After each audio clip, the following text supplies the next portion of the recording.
I'm gonna be honest with you. Before I even made this video, I had no clue who this dude was, and honestly, I still kind of don't know who he is.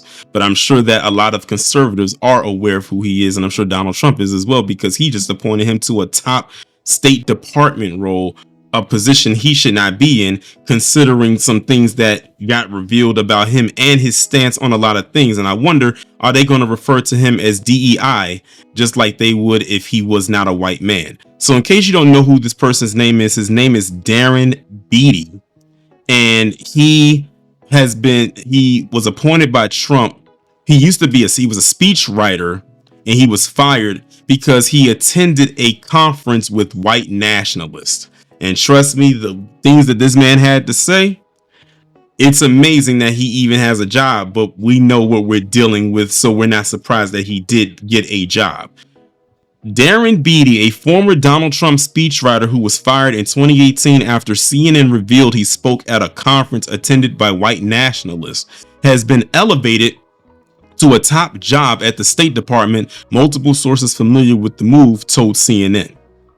Beattie was appointed to serve as the acting undersecretary for public diplomacy and public affairs, a key role that is responsible for helping shape U.S. messaging abroad relating to counterterrorism and violent extremism, according to the State Department website. Now you got to think about the responsibilities of that role and him being in the same rooms with white nationalists, and you appoint him to this type of job. CNN's K-File first reported in 2018 that Beattie, a former Duke University visiting instructor, spoke in 2016 to the H.L. Mencken Club, a gathering that has included white nationalist figures such as Richard Spencer and Peter Brimelow. Beattie, who was then working as a speechwriter in the Trump White House, defended his speech, claiming it was academic in nature. The Washington Post later reported he was fired after CNN's article. After being ousted from the Trump White House, Beattie founded the right-wing media outlet Revolver News. The outlet is known for amplifying false conspiracies about the January 6th attack on the U.S. Capitol, including allegations that federal agencies orchestrated aspects of the attack and controlled extremist groups involved in the attack. Beattie also has made a series of racially charged comments, writing in one tweet last year, "Competent white men must be in charge if you want things to work out. Unfortunately, our entire nation's ideology is predicated on coddling the feelings of women and minorities and demoralizing competent white men." Now, I want you to pay attention to when he says competent, because a lot of people who throw out that DEI thing a lot, they always use that word competent a lot.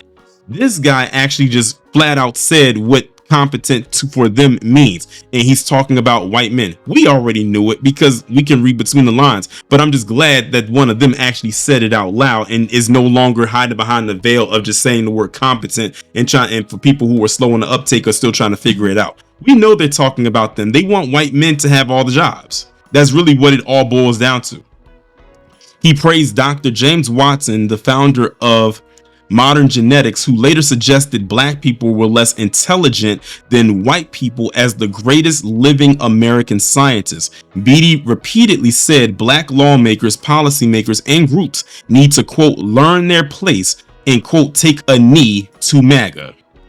Shithole countries was the high point of Trump's presidency, he wrote in 2020. Beattie also posted in 2020 a deeply misogynistic tweet attacking Taylor Swift for opposing a monument in Tennessee's capital honoring Nathan Bedford Forrest, a Confederate general and a leader of the Klan, comparing her advocacy to performing sexual favors for music producers.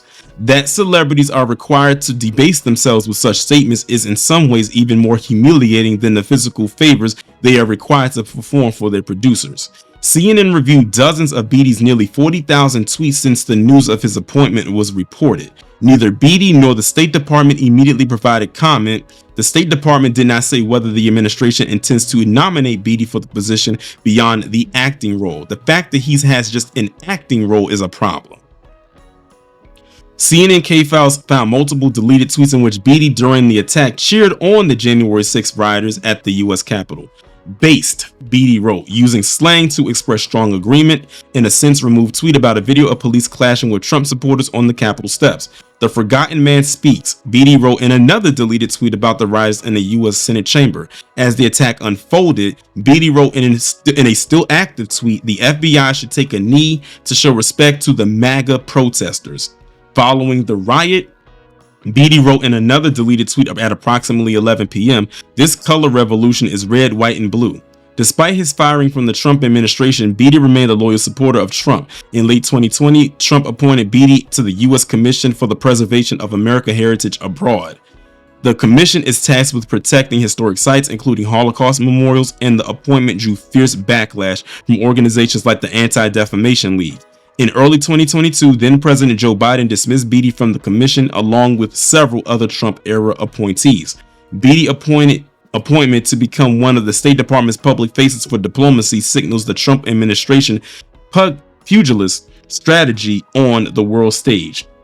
Since Semaphore first reported his appointment on Sunday, Beattie has come under scrutiny for controversial tweets promoting conspiracy theories, endorsing violence, attacking U.S. allies, and inflammatory rhetoric.